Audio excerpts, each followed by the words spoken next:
নমস্কার বন্ধুরা, আমি জয়রাজ খেল গল্প পরিবারে আপনাদের স্বাগত জানাই। তো হিস্ট্রি ক্রিয়েট করলো ইতালি কিসে? ক্রিকেটে। হ্যাঁ বন্ধুরা, ঠিকই শুনেছেন, ক্রিকেটে।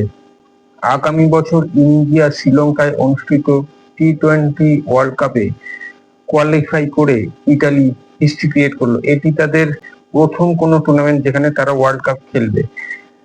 হ্যাঁ, ইতালি আমরা দেখেছি ফুটবলে বহুবার ওয়ার্ল্ড কাপ খেলেছে, ফুটবলের শিরোপা, ওয়ার্ল্ড কাপ শিরোপা জিতেছে, কিন্তু এখন ইতালি ক্রিকেটেও তাদের জাত চেনাতে শুরু করেছে।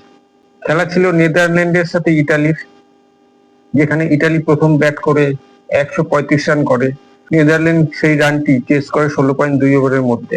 ইতালির সাথে নেদারল্যান্ডও নেক্সট ইয়ারে অনুষ্ঠিত ইন্ডিয়া শ্রীলঙ্কায় টি-20 ওয়ার্ল্ড কাপে কোয়ালিফাই করেছে, কিন্তু স্কটল্যান্ড যে বিগত 4 বছর ধরে টি-20 ওয়ার্ল্ড কাপে কোয়ালিফাই করছে এবং খেলছে, তারা নকড আউট হয়ে গেছে, তারা কোয়ালিফাই করতে পারেনি। তারা জার্সির কাছে লাস্ট বলে হেরে যায় এবং জার্সির সাথে তারাও এই টুর্নামেন্ট থেকে বিদায় নেয়। জার্সি এবং ইতালি তাদের দুজনের পয়েন্টই এক ছিল, অর্থাৎ গ্রুপে তাদের পয়েন্ট দুজনেই 5 করেছিল, কিন্তু নেট রান রেটে ইতালি জার্সির সাথে এগিয়ে থাকায় ইতালি কোয়ালিফাই করে। তো ইতালির কাছে এটি একটা স্মরণীয় দিন, এবং তারা ক্রিকেট ওয়ার্ল্ড কাপ খেলতে আসছে ইন্ডিয়া এবং শ্রীলঙ্কায়।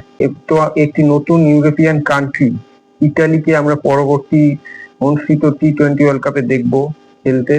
তো দেখা যাচ্ছে ইউরোপিয়ান কান্ট্রিরাও আস্তে আস্তে ক্রিকেটে ইন্টারেস্ট দেখাচ্ছে, এবং তারাও আমাদের যে ক্রিকেট জ্বর, সেই জ্বরে তারাও জড়িয়ে যাচ্ছে, আকৃষ্ট হচ্ছে। তো বন্ধুরা, এই ছোট্ট একটি তথ্য আপনাদের সাথে শেয়ার করলাম। এটি সত্যি একটা আনন্দের এবং জরুরি তথ্য অবশ্যই, কারণ বিশ্ব দরবারে ফুটবলের মতো ক্রিকেটও আস্তে আস্তে থাবা বসাচ্ছে এবং পপুলারিটি পাচ্ছে, পপুলার হচ্ছে। বিশ্বের বিভিন্ন ইউরোপিয়ান কান্ট্রি, আফ্রিকান কান্ট্রি, সব কান্ট্রি ক্রিকেট খেলে আমরা জানি, তারাও আস্তে আস্তে আমাদের মেন স্ট্রিম ক্রিকেটে অংশগ্রহণ করছে। তো এতে ক্রিকেটের জন্য খুবই ভালো বিজ্ঞাপন হতে পারে, হতে চলেছেও। তো বন্ধুরা, আজকে আমার এই ভিডিওটি এখানেই শেষ করছি।